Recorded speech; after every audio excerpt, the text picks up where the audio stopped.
முதல்லலாம் கல்யாணம் ஆகணும்னா என்ன பண்ணுவாங்க? மாப்பிள்ளைக்கு வந்து சொந்த வீடு இருக்கா? என்ன வேலை பார்க்குறாரு? எவ்வளோ பணம் சம்பாதிக்கிறாரு? இது மட்டும் தானே பார்ப்பாங்க. ஆனால் ரீசெண்டாக மகாராஷ்டிராவில் வந்துட்டு அந்த மாப்பிள்ளையோட சிபில் ஸ்கோர் செக் பண்ணும்போது கம்மியாக இருந்ததுனால அந்த பொண்ணு வீட்டுக்காரங்க அந்த கல்யாணத்தையே நிறுத்திட்டாங்க.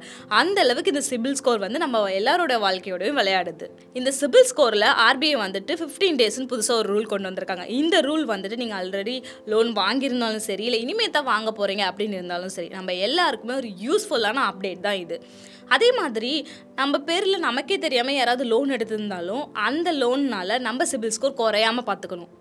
இது என் பேரில் எனக்கே தெரியாமல் லோன் எடுப்பாங்களா? அதை எப்படி கண்டுபிடிக்கிறது அப்படி தானே கேட்குறீங்க? இது ஈஸியாக கண்டுபிடிச்சிடலாம். புதுசாக லோன் வாங்குறவங்களுக்கு சிபில் ஸ்கோர் என்னவா இருக்கும்? அவங்களுக்கு லோன் கிடைக்குமா கிடைக்காதா? அதே மாதிரி சிபில் ஸ்கோர் கம்மியாக இருந்தாலும் அவசர தேவைக்கு எப்படி ஈஸியாக லோன் வாங்குறது? சிபில் ஸ்கோர் அடிக்கடி செக் பண்ணுறதுனால சிபில் ஸ்கோர் குறையுமா குறையாதா? சரி, நமக்கு லோன் கொடுக்கலாமா வேணாமா அப்படின்றத எப்படி ஏதோ ஒரு பிரைவேட் கம்பெனி முடிவு பண்ண முடியும்? இந்த மாதிரி சிபில் ஸ்கோர் சம்பந்தமாக ஒட்டுமொத்த விஷயத்தையும் இந்த வீடியோவில் டீட்டெயிலாக பார்த்துடலாம். அதுக்கு முன்னாடி உங்களோட சிபில் ஸ்கோர் என்ன அப்படின்றத மறக்காம கமெண்ட்ல சொல்லிடுங்க. சரி, சிபில்னா நம்ம எல்லாருக்குமே என்னன்னு தெரியும், இருந்தாலும் நான் ஒரு வாட்டி சொல்லிடுறேன். சிபில் அப்படின்றது வந்து கிரெடிட் இன்ஃபர்மேஷன் பியூரோன்னு சொல்லுவாங்க. இவங்க வந்து நம்மளோட கிரெடிட் ஹிஸ்ட்ரியெல்லாம் வச்சு ஒரு 3 டிஜிட் நம்பர் நமக்கு தருவாங்க. அதை தான் கிரெடிட் ஸ்கோர்னு சொல்லுவாங்க.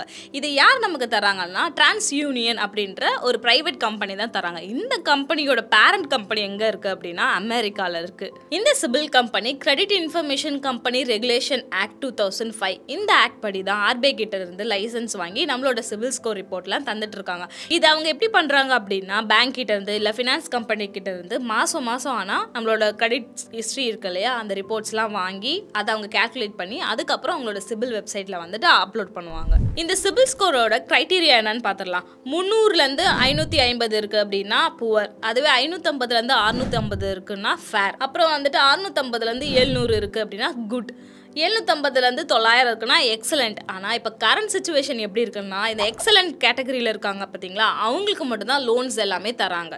இப்போ 750 கீழே இருக்கவங்களுக்குலாம் லோன் தர மாட்டாங்களா அப்படின்னு கேட்டால் கண்டிப்பாக தருவாங்க. ஆனால் மற்றவங்களை கம்பேர் பண்ணும்போது இந்த கேட்டகரியில் இருக்கவங்களுக்கு வந்து இன்ட்ரெஸ்ட் அதிகமாக தருவாங்க. நெக்ஸ்ட் சிபில் ஸ்கோர் எப்படி செக் பண்ணுறதுன்னு பார்த்துக்கலாம். இதுக்குன்னு தனியாக ஒரு வெப்சைட் இருக்குது, அதான் cibil.com. அந்த வெப்சைட்குள்ளே போய்க்கோங்க. உங்களுக்குன்னு ஒரு லாகினை கிரியேட் பண்ணிக்கோங்க. கிரியேட் பண்ணதுக்கு அப்புறமா உங்களோட யூசர் நேம் பாஸ்வேர்டு இது ரெண்டுத்தையும் போட்டு லாகின் பண்ணிக்கோங்க. அப்படி லாகின் பண்ண உடனே இந்த இடத்துல உங்களோட சிபில் ஸ்கோரை காமிக்கும். அதை பார்த்து தெரிஞ்சுக்கோங்க. அடுத்து நம்ம பேரில் வேற யாராவது லோன் வாங்கியிருக்காங்களா இல்லையா அப்படின்றத எப்படி செக் பண்ணலாம்னா இந்த சிபில் வெப்சைட்லேயே செக் பண்ணிக்கலாம். நான் முன்னாடியே சொன்ன மாதிரி உங்கள் யூசர் நேம் பாஸ்வேர்ட்லாம் போட்டு லாகின் பண்ணிட்டீங்க அப்படின்னா உங்கள் சிபில் ஸ்கோர் வந்து அப்பியர் ஆகும் இல்லையா, அதுக்கு பக்கத்தில் வீவ் யுவர் சிபில் ரிப்போர்ட் அப்படின்னு இருக்கும். அதை கிளிக் பண்ணிட்டீங்க அப்படின்னா ஃபர்ஸ்ட் எடுத்துகிட்ட உடனே பார்த்துட்டிங்கன்னா ஓப்பன் அக்கௌண்ட்ஸ்னு இருக்கும். அதாவது கரண்ட்டாக நீங்கள் என்ன லோன் வாங்கியிருக்கீங்க, எங்கே வாங்கியிருக்கீங்க, எந்த மாதிரி டைப்பில் வாங்கியிருக்கீங்க, எவ்வளோ அமௌண்ட் கட்டணும், என்ன பெண்டிங் இருக்கா இல்லையா அப்படின்ற கம்ப்ளீட் டீட்டெயில்ஸ் வந்துட்டு உங்களுக்கு அதில் காமிச்சிடும். அதுக்கு கீழவே நீங்கள் பார்த்தீங்க அப்படின்னா க்ளோஸ்ட் அக்கௌண்ட்ஸ் அப்படின்னு இருக்கும். அதில் வந்துட்டு நீங்கள் கடைசியாக என்ன லோன் வாங்கி பே பண்ணி முடிச்சிருக்கீங்க அப்படின்ற டீட்டெயில்ஸ்லாம் காமிக்கும்.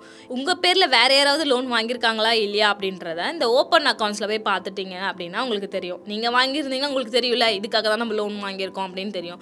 இல்லை வேறு ஏதோ பேரில் ஏதோ ஒரு லோன் அமௌண்ட் இருக்குது அப்படின்னா அது என்ன அப்படின்றத நீங்கள் செக் பண்ணி பாருங்கள். சரி, உங்கள் பேரில் வேறு யாரோ லோன் வாங்கியிருக்காங்க அப்படின்றத கண்டுபிடிச்சிட்டிங்க அப்படின்னா எப்படி கம்ப்ளைண்ட் பண்ணலாம்னா இதுக்குன்னு தனியாக நம்பர் இருக்குது. அந்த நம்பரை கால் பண்ணி சொல்லலாம். அப்படின்னா மெயில் ஐடி இருக்குது, அந்த மெயிலுக்கும் நம்ம மெயில் பண்ணலாம். அப்படி இல்லைன்னா இந்த சிபில் வெப்சைட்லேயே நம்ம எப்படி கம்ப்ளைண்ட் பண்ணுறது அப்படின்னு பார்க்கலாம். இந்த ரிப்போர்ட் கீழே வந்துட்டு கம்ப்ளைண்ட் ஒரு ஆப்ஷன் இருக்கும், அதுக்குள்ளே போயிட்டு நம்ம கம்ப்ளைண்ட் பண்ணிக்கலாம். வெப்சைட்டில் மட்டும் தான் செக் பண்ண முடியுமா அப்படின்னு கேட்டால் கிடையாது, உங்கள் ஃபோன்லேயே செக் பண்ணிக்கலாம். அது எப்படின்னா நீங்கள் ஜிபே வச்சுருக்கீங்கன்னா அதை ஓப்பன் பண்ணிக்கோங்க.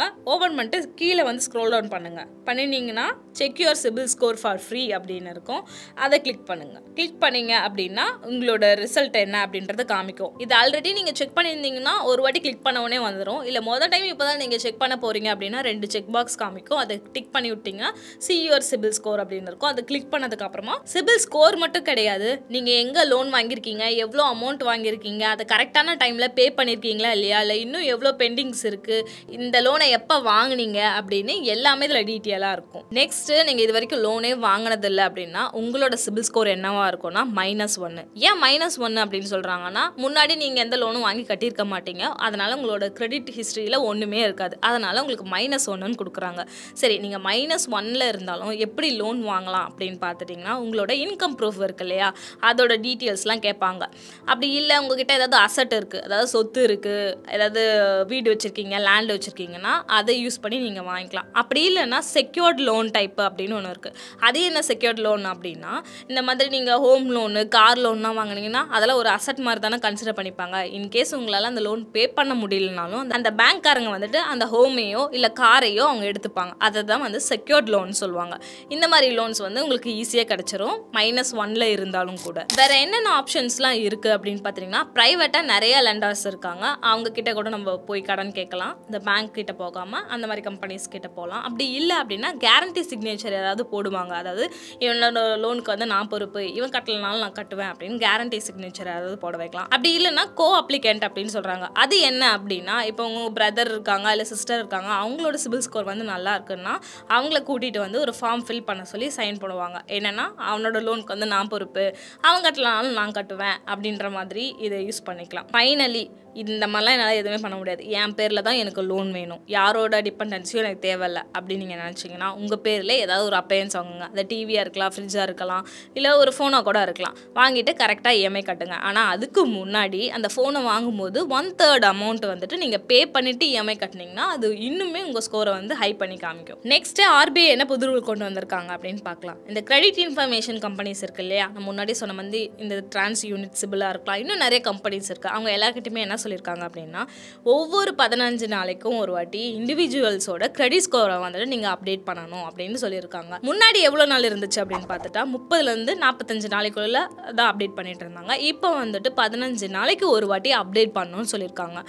எதுக்கு இந்த சேஞ்சஸ் திடீர்னு கொண்டு வந்திருக்காங்க அப்படின்னு பார்த்துட்டிங்கன்னா, நம்மளோட இந்த கிரெடிட் இன்ஃபர்மேஷன் சிஸ்டம் வந்துட்டு இன்டர்நேஷ்னல் ஸ்டாண்டர்ட்ஸ்க்கு ஈக்குவலாக இருக்கணும் அப்படின்றதுக்காகவும், கஸ்டமருக்கும் அந்த சிபில் ஸ்கோர் கம்பெனிஸ்லாம் இருக்காங்களா அவங்களுக்கும் இடையில இருக்க அந்த வெளிப்படைத்தன்மை வந்துட்டு நல்லா கிளியராக இருக்கணும் அப்படின்றதுக்காகவும் இதை கொண்டு வந்திருக்காங்க. அதோட சில பேர் வந்துட்டு நம்ம அதான் ஆல்ரெடி லோன்லாம் கட்டி முடிச்சிட்டோம், அடுத்த லோன் வந்து அப்ளை பண்ணலான்னு போவாங்க. ஆனால் 30 to 45 days ஒன்ஸ் தான் அதை வந்து அப்டேட் ஆகும். அது தெரியாமல் இவங்க போய் லோன் அப்ளை பண்ணும்போது என்ன பண்ணுவாங்கன்னா, கிரெடிட் ஸ்கோர் வந்து கம்மியாக இருக்குன்னு சொல்லி அந்த லோன் வந்து ரிஜெக்ட் பண்ணிவிடுவாங்க. இதெல்லாம் ஆகக்கூடாது அப்படின்றதுக்காக தான் 15 நாளைக்கு ஒரு வாட்டி அப்டேட் பண்ணுங்க அப்படின்னு சொல்லி ரூல் கொண்டு வந்திருக்காங்க. அடுத்தது சிபில் ஸ்கோர் அடிக்கடி செக் பண்ணுறதுனால நம்மளோட சிபில் ஸ்கோர் குறையுமா? கண்டிப்பாக குறையும். ஆனால் நாங்கள் சொல்கிற மாதிரி நீங்கள் செக் பண்ணிங்க அப்படின்னா அது குறையாது. இப்போது சிபில் ஸ்கோர் செக் பண்ணுறதுல 2 விதம் இருக்குது. ஒன்று வந்து ஹார்ட் செக்னு சொல்லுவாங்க, இன்னொரு சாஃப்ட் செக் அப்படின்னு சொல்லுவாங்க. ஹார்ட் செக் அப்படின்றது இப்போது வந்து நீங்கள் ஒரு பேங்க்கில் வந்து லோனுக்காக அப்ளை பண்ணுறீங்க அப்படின்னா அவங்க போய்ட்டு உங்களோட சிபில் ஸ்கோர் எப்படி இருக்குன்னு செக் பண்ணுவாங்க. அதாவது ஹார்ட் செக். இது வந்து இன்னும் ஒஸ்ட் ஆகும். எப்போனா நீங்கள் வந்துட்டு அட் அ டைமில் வந்துட்டு மல்டிபிள் லோன்ஸ் வந்து அப்ளை பண்ணுறீங்க, இல்லை வந்து ஒரு இடத்துல வந்து ஹவுசிங் லோனு, பர்சனல் லோனு, அப்புறம் கிரெடிட் கார்டும் அப்ளை பண்ணியிருக்கீங்கன்னா இந்த 3 வேறு பேங்க்காரங்களும் அட் அ டைமில் போய்ட்டு உங்களோட சிபில் ஸ்கோரை செக் பண்ணுவாங்க. அப்படி செக் பண்ணாங்க அப்படின்னா அது வந்து ரொம்ப உங்கள் ஸ்கோரை வந்து கம்மி பண்ணும். எவ்வளோ கம்மி பண்ணணும்னா, நார்மலாக ஒரு பேங்க்காரங்க ஒரு டைம் போய் செக் பண்ணாங்கன்னா 5லேருந்து 10 பாயிண்ட்குள்ளே எவ்வளோ வேணால் கம்மி பண்ணுவாங்க. அதுவே வந்துட்டு 3 விதமான பேங்க்கு வந்து 3 டைம் செக் பண்ணுறாங்க அப்படின்னா அப்போ நினச்சிக்கோங்க எவ்வளோ ஸ்கோர் வந்து உங்களுக்கு அடி வாங்கும் அப்படின்னு சொல்லிட்டு. இதை விட பெட்டர் வே என்னன்னா சாஃப்ட் செக்குன்னு சொல்லுவாங்க. இது என்ன அப்படின்னா, நான் முன்னாடியே சொன்ன மாதிரி இந்த சிபில் வெப்சைட் இருக்கு இல்லையா, அது அப்படின்னா ஜிபே இருக்குது. இதில் நீங்களே உங்கள் சிபில் ஸ்கோரை செக் பண்ணி ரிப்போர்ட் வேணும்னா அதையே நீங்கள் பிரிண்ட் அவுட் எடுத்து அட்டாச் பண்ணியும் நீங்கள் கொடுக்கலாம். ஸோ இந்த மாதிரி நம்மளே வெப்சைட்லேயோ இல்லை ஜிபேலையோ வந்து செக் பண்ணி ஒரு ரிப்போர்ட் கொடுக்குறோம், செக் பண்ணுறோம் அப்படின்னா அதுதான் வந்து சாஃப்ட் செக்குன்னு சொல்லுவாங்க. இந்த ஹார்ட் செக்கை எப்படிலாம் வந்து அவாய்ட் பண்ணலாம்னா, நான் முன்னாடியே சொன்ன மாதிரி சாஃப்ட் செக் பண்ணலாம். அதாவது நம்மளே இண்டிவிஜுவலாக பண்ணலாம். அப்படி இல்லை நீங்கள் பேங்க்கில் வந்து லோன் அப்ளை பண்ண போகிறீங்க அப்படின்னா அங்கே வந்து ப்ரீ அப்ரூவல் அப்படின்னு ஒரு ப்ராசஸ் இருக்கும் லோனுக்காக. அது எப்படின்னா முன்னாடியே செக் பண்ணுவாங்க, உங்களுக்கு வந்து இந்த லோன் கொடுக்கலாமா வேணாமா, you are eligible or not அப்படின்றத ப்ரீ அப்ரூவல் அப்படின்ற ஒரு சாஃப்ட் ப்ராசஸ் வந்து வச்சுருப்பாங்க. அதுக்கு நீங்கள் கொண்டு போய் கொடுத்தீங்க அப்படின்னா அது கரெக்டாக இருக்கும். தேர்ட் ஆப்ஷன் என்ன இருக்குது அப்படின்னு பார்த்துட்டிங்க அப்படின்னா, பர்டிகுலராக ஒரு பேங்க்கை மட்டும் சூஸ் பண்ணுங்கள். எல்லா பேங்க்லேயும் வந்து நம்ம லோனுக்கு அப்ளை பண்ணாமல் எந்த பேங்க் வந்து பெட்டராக நமக்கு ஆஃபர் பண்ணுறாங்களோ அந்த பர்டிகுலர் பேங்க்கில் மட்டும் ப்ரீ அப்ரூவல் அப்படின்னு ஒரு ப்ராசஸ் இருக்குது. அதில் கொண்டு போய் உங்கள் லோன் ஃபார்ம்லாம் கொடுத்துட்டிங்கன்னா அவங்க வந்து கரெக்டாக செக் பண்ணி உங்களுக்கு லோன் கொடுத்துருவாங்க. ஃபோர்த்தாக என்ன அப்படின்னா, அடிக்கடி லோன் வாங்காதீங்க. ரொம்ப நெசசரி எனக்கு லோன் வாங்கியே ஆகணும் அப்படின்னா மட்டும் வாங்குங்க, இல்லைனா லோன் பக்கம் போகவே போகாதீங்க. 5வது பாயிண்ட் என்னன்னா, அட் அ டைமில், அதாவது ஒரே டைமில் வந்துட்டு மல்டிபிள் லோன்ஸ் வந்து அப்ளை பண்ணாதீங்க. ஒரு டைம் ஒரு லோன் அப்ளை பண்ணுங்கள், அதுதான் கரெக்டாக இருக்கும். உங்களுக்கு சிபில் ஸ்கோர் சம்மந்தமாக என்ன டவுட் இருந்தாலும் சரி, இல்லை சிபில் ஸ்கோர் சம்மந்தமாக என்ன இஷ்யூஸ் வந்து நீங்கள் ஃபேஸ் பண்ணிட்டு இருந்தாலும் சரி, அதை மறக்காமல் கமெண்ட்டில் சொல்லுங்கள். நாங்கள் அடுத்த வீடியோவில் அதை பற்றி சொல்கிறோம். மேடம், ஐசிஐஎஸ் பேங்க்லேருந்து வந்திருக்கோம். சார் இல்லைங்களா? இருக்காரு. நல்லதா போச்சு. எங்களை பார்த்தா நான் லூசு மாதிரி தெரிதா? ஃபோன் பண்ணால் எடுக்க மாட்டேன்.